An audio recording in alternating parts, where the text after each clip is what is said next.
Hello, friends. This is Darren Hayes of PigskinDispatch.com. Before we take you to your favorite Sports History Network show, just want to tell you a little bit about some merch that you can pick up that represents your favorite SHN podcast. So far, there's t-shirts, coffee mugs, and even books from some of the authors that do podcasts right here on SHN. Who could buy something better than that than have the history right from the gentleman that you hear talking about it? But we also are adding things each and every day. And where's that store, may you ask? Well, it's at SportsHistoryNetwork.com. Up at the top, there is the SHN merch button. Click on that. It'll take you right to the store, and you can be representing your favorite podcast and show the world that, hey, on the swag that I'm using, it's the headquarters of sports yesteryear, Sports History Network, and my favorite podcaster, the Sports History Network store. Shop there today.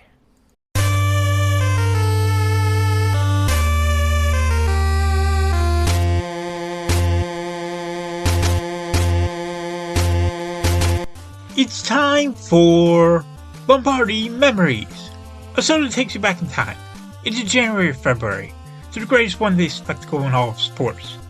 This is the Every Other Tuesday podcast that looks back at each and every one of the 50-plus Super Bowls and tells a story of who won and why. For the fan who needs more than just a box score, this podcast goes drive by drive, play by play, through the most dramatic games in history. I'm your host, Tommy A. Phillips, and you can visit my website at TommyAPhillips.com, where you can find all of my books.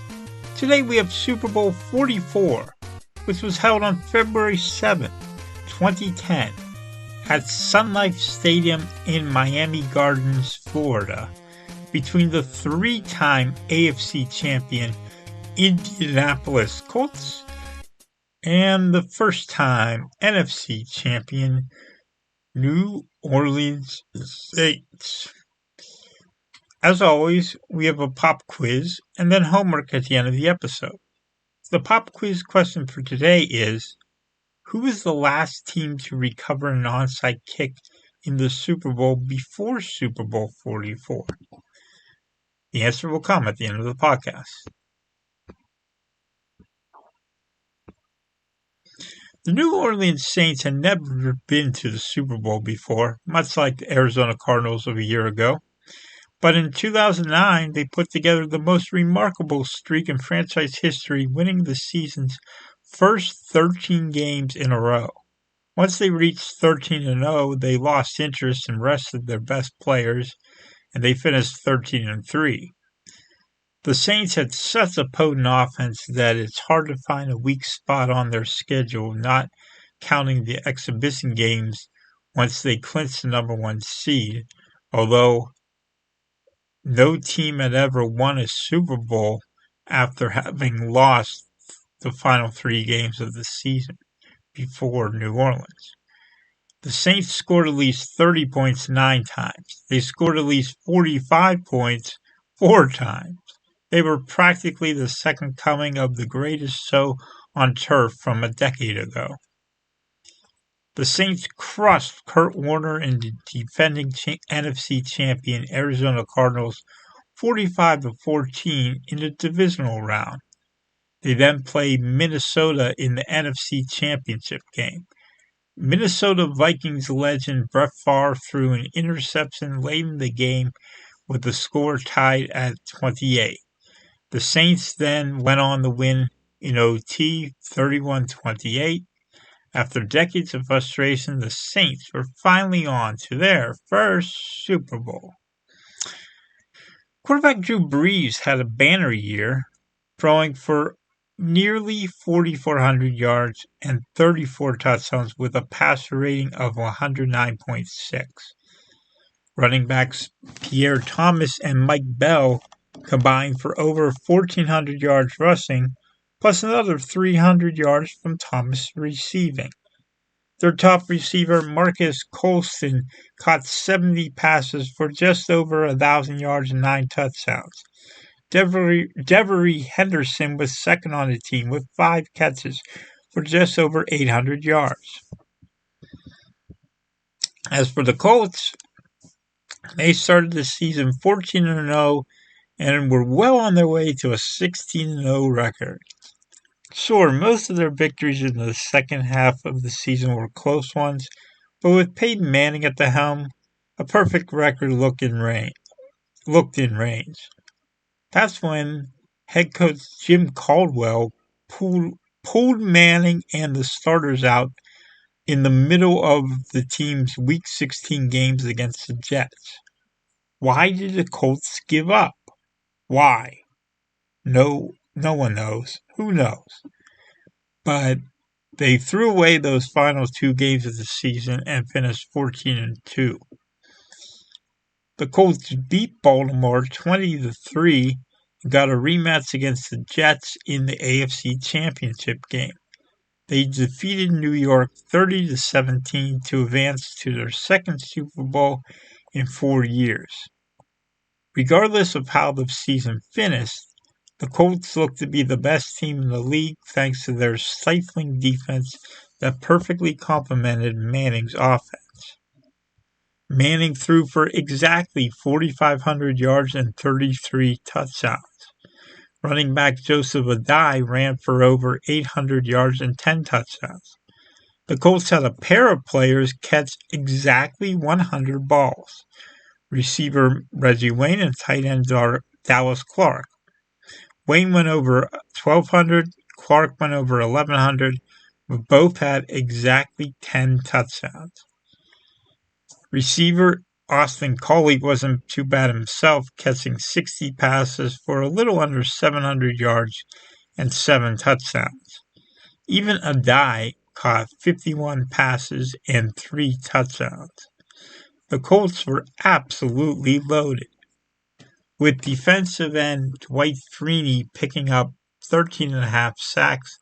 The Colts look ready to start a dynasty with their second Super Bowl of the latter half of the decade of the 2000s.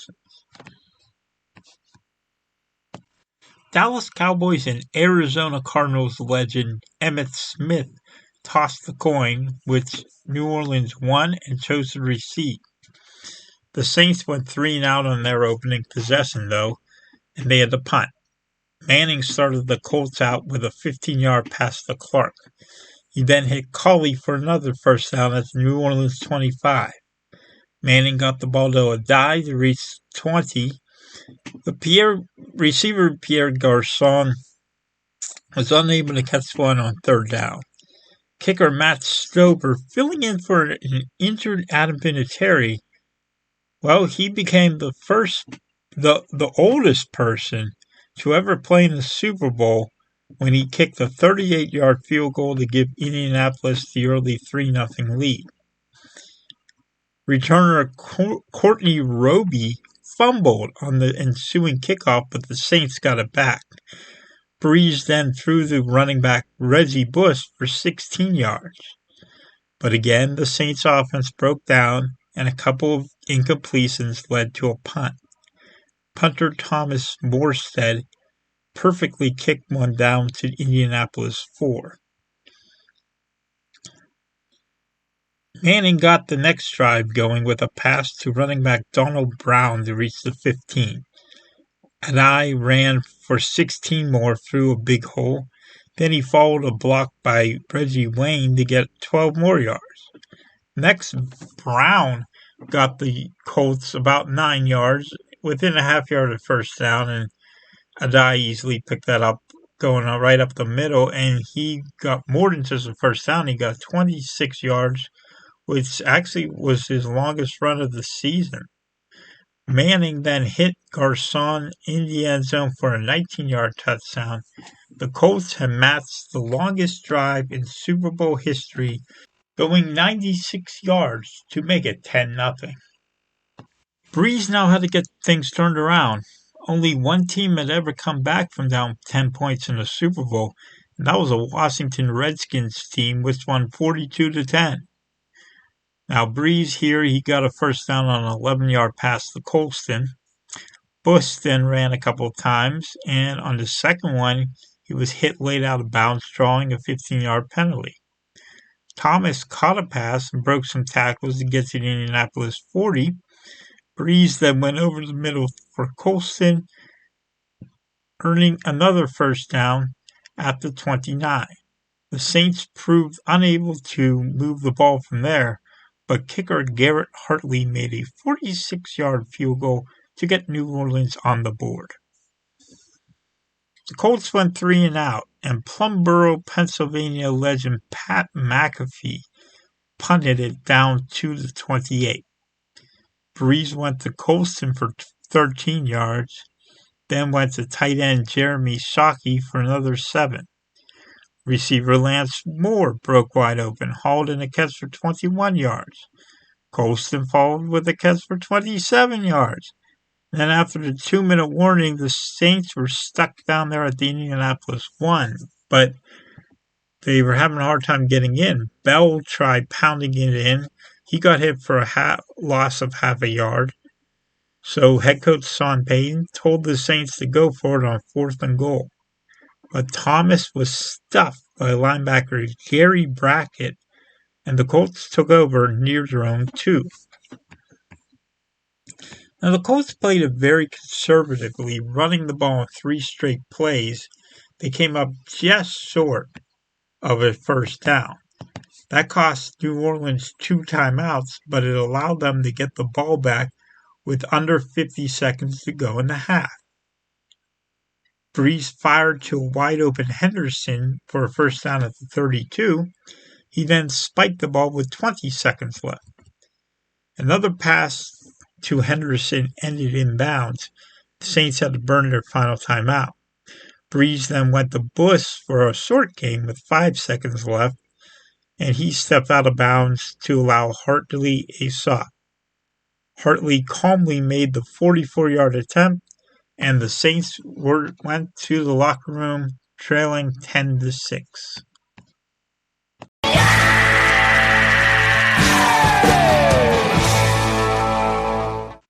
The turning point of this game came on the opening kickoff of the second half. Morstead lined up to kick it deep, but instead he kicked an onside kick. The ball bounced off the hands of Colts receiver Hank Baskett, and after one of the biggest scrums in the history of American football, the Saints came out on top, out of the pile with the ball. From that point onward, the Saints had the momentum. Breeze threw to Thomas to get a first down to the Colts 45. A couple of passes to Henderson yielded another first down. Colston then caught one for about 9 yards, and Thomas followed with a run for 8 more. Breeze then threw a little screen pass to Thomas, who juked his way to a 16-yard touchdown that put New Orleans out in front 13-10. But the Colts are not dead yet. Manning threw to Clark for 8 yards, and Adai caught one for a first down. Adai then ran for 11 yards, and Manning found Clark again for 26 more yards. Brown ran it down to the 15. Clark caught one. He rolled it all the way down to the 4. And then Adai made a double spin move. Nice move. And that got him into the end zone for a 4-yard touchdown. Colts back up 17-13. But Breeze answered back quickly. He threw the Bush for a first down in Indianapolis territory at the 48. Next, he found Henderson for another new set of downs at the 36. His third down pass to Shockey came up short of the sticks, but Hartley made his third 40-plus yard field goal of the game. His 47-yard field goal cut the Saints' deficit to 1. Headed to the fourth quarter. Manning got the Colts back down the field, starting with a pass to Colley for a first down, followed by a 17-yard pass to Garcon. A short pass to Wayne got the Colts within 2 yards of a first down, and Caldwell chose to go for it. Wayne caught a pass for a first down at the New Orleans 32 to pick it up. The Colts couldn't go much farther, though. Stover tried a 51-yard field goal to extend the lead to 4, but he missed it wide to the left. Breeze then led the Saints right downfield to take the lead. First, Bush ran it into Indianapolis territory, then Breeze hit Thomas for a pass to the 42. His next pass went to Henderson, got a first down. Bush hauled one in for 8, then Breeze found Colston for 8 more. Next, it was receiver Robert Meacham getting a 6-yard catch. Thomas carried the ball twice from there, got the ball down to the 2, and then Breeze fired a quick pass over to Shockey, and that was a touchdown. Saints take the lead 22-17. On the ensuing 2-point conversion attempt, Breeze threw to Moore, who bobbled the ball while reaching over the goal line with it. The ball came loose and officials ruled it no good, incomplete. However, since it was a matter of crossing the goal line, the fact that he had possession at one point with the ball past the line meant that he had already scored. The 2-point play made it 24-17 in favor of the Saints. Manning now had to lead a touchdown drive to tie the game. He threw to Garcon for 17 yards before nearly getting picked off. He went back to Garcon on a slant pass to pick up a first down, then found Wayne twice to move the chains and get to the 31. 2 plays later, though, on 3rd and 5, Manning threw a careless pass that was picked off by defensive back Terry Porter, who returned it 78 yards for a touchdown. That made it 31-17 Saints, and the game's practically over. The Colts moved it back down into New Orleans territory, starting with a couple of catches by Clark. Manning then went long to Coley for a first down at the New Orleans 30. That brought on the 2-minute warning. Manning came out of the break with 2 passes to a die. Manning almost got picked off in the end zone by defensive back Jabari Greer, but that fell incomplete. Colts also got called on the play for offensive pass interference, backing them up. Now, while Manning got them back down to the 3 on a pass to a die, they soon faced 4th down. Manning's 4th down desperation pass over the middle fell incomplete, and the game was over. The New Orleans Saints were Super Bowl champions for the first time in franchise history. Drew Brees was named MVP after a brilliant pinpoint day. He completed 32 of his 39 passes for 288 yards and 2 touchdowns with no interceptions. His passer rating was 114.5. There is no argument that he was the best player on the field in this game. There wasn't anyone else even close. This was the highlight of his Hall of Fame career, and when he enters Hall of Fame, they will play the video of this game forever. The next best player in this team, I'll throw a curveball here. How about a split award between kicker Garrett Hartley and punter Thomas Morstead? Hartley made 3 field goals of 44 yards or longer, as well as 2 extra points. As for Morstead, he made the most clutch surprise onside kick in Super Bowl history.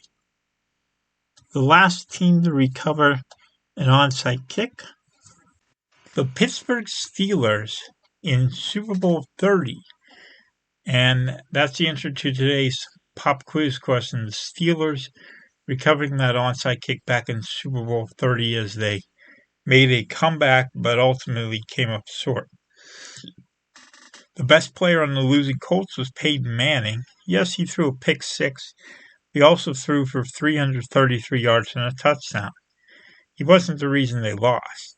His pick at the end came at desperation as he tried to rally his team from down 7. Manning didn't wilt in the big game, but he was just not good enough to win, I guess. For least valuable player, I have to give it to Reggie Wayne, who caught just 5 passes for 46 yards on 11 targets. Those numbers are not going to cut it in the most important game of the season. Sure, he may have been double covered. It's not like he was opening it up a ton for the other receivers. Just a bad day for Wayne. The biggest play of this game is obvious. The onside kick changed everything. It changed momentum, it changed field position, it changed possession, and most of all, it changed the score. What a call that was. Peyton's decision, not Peyton Manning, but Sean Payton's decision, is one of the most aggressive decisions in Super Bowl history and have paid off big time. Now, the best play you don't remember, that would be New Orleans' stop on 3rd and inches from about the Indianapolis 11 near the end of the first half. If running back Mike Hart picks up the first down on that play, the Colts run the clock out for the first half and go to the half with a 10-3 lead. But the Saints made that stop. They called timeout with 46 seconds left, eventually getting a field goal out of it. No one remembers it, but that was a key sequence in this game. The best player you don't remember is Pierre Thomas, running back of the New Orleans Saints. He had 85 scrimmage yards and a receiving touchdown in this game. He was often forgotten because the Saints had Reggie Bush, one of the most dynamic and explosive players of all time. Thomas earned his spot on this team with his shifty running. He deserves to be remembered. Okay, finally for homework this week, I'm going with this book. It's called Peyton and Breeze, The Men Who Built the Greatest Offense in NFL History by Jeff Duncan. Well, I don't think they're the greatest offense in NFL history. They're certainly one of the best. And the Saints really, they deserve the win more than just this one Super Bowl. But I can think of another team just like that. In fact, that team will be the subject of our next episode. Aaron Rodgers goes for his first Super Bowl, and he tries to do it as a number 6 seed. Meanwhile, the Steelers go for their stairway to 7, but will they end up instead stuck at 6? Find out next time as the Green Bay Packers take on the Pittsburgh Steelers in Super Bowl 45. In the meantime, please consider buying one of my books at TommyAPhillips.com. This is Tommy A. Phillips signing off. So long.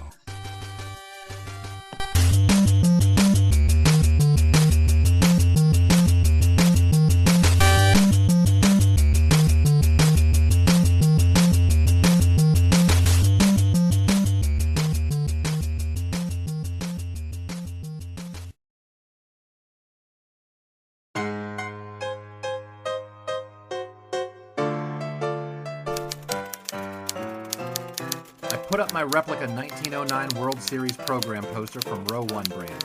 And that's all it took for Marla to do a complete redesign of the Guardian offices, doing up the walls with tremendous prints from baseball, football, basketball, hockey, and more sports events. And every one of them can't help but trigger memories of sports yesteryear. And here's the last one. Let's put it up here by your desk. Perfect. Ah, that's a nice one. College football, 1923, Navy versus Penn State. Do you remember that game, Marla? I sure do. It was October 20th, 1923. Cloudy, but a reasonable 57 degrees at the 2:30 kickoff time. Over 20,000 turned out at Beaver Field in College Station, Pennsylvania for this clash of two of the nation's top teams. The Nittany Lions were the underdogs, despite having won their first 3 games by a combined score of 94-0. The heavy favorites were the Midshipmen, who went on to play in the Rose Bowl after the season. Right, and the game immediately became... The entire color of the game would ultimately be dominated by Penn State's star halfback Harry Wilson, but both offenses took some time to get going for a good 22 minutes before Wilson got the crowd to their feet with an interception of Bill McKee's forward pass, returning it all the way for his first touchdown of the day. Wilson certainly was great. On the next kickoff, who would end up as returner but Harry Wilson? Wilson dodged at least a half dozen. Recall the greatest moments in sports history, or just your own personal favorites, with Row 1 brand sports paraphernalia. Don't delay. Visit today at sportshistorynetwork.com/Row1. That's ROW number 1 today for access to the full Row 1 catalog of gallery prints and gifts like t-shirts, long sleeve shirts, telephone cases, coffee mugs, blankets, pillows, towels, and even shower curtains. Act today for a 15% discount off all prints with coupon code SHN15 and 20% off all other items with coupon code SHN20 at checkout. And keep your dial locked to the Sports History Network for the exciting chronicles of the 1920 sports world in Orville Mulligan Sports Strike. Coming soon. The score remained Penn State 14, Navy 0. The second half had barely begun when Harry Wilson and Penn State went on to work on Navy again.